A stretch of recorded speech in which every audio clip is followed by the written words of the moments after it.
好，而家第二個項目，今次咧就發現咧呢個門鉸咧有啲聲，係嘛？有啲聲，咁咧就好似發覺係呢啲位摸落去嘅時候咧，一開門咧佢就有 聲喺呢一度。咁究竟係呢啲位生喺銹啊，定係呢啲位太貼牆呢？我頭先用咗 WD-40咧就噴咗呢啲位，但係咧仍然都係一開門就有聲。咁而家咧我就懷疑係呢啲邊位咧太貼啦。所以我用螺絲批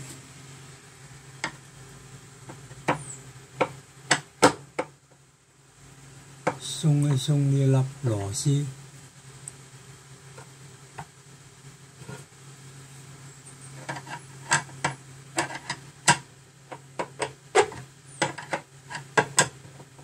鬆埋呢粒。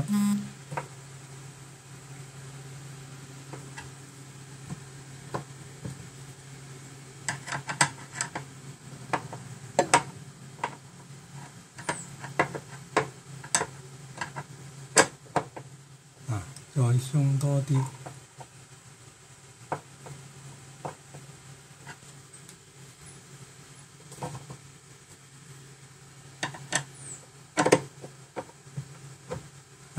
睇唔睇到啊？噴咗出嚟啊！噴咗出嚟，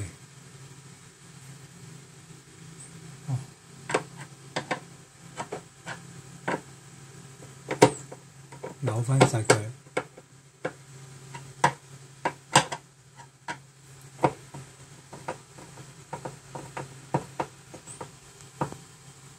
好啦，扭翻實咗之後咧，再試下啦。冇聲啦，搞掂。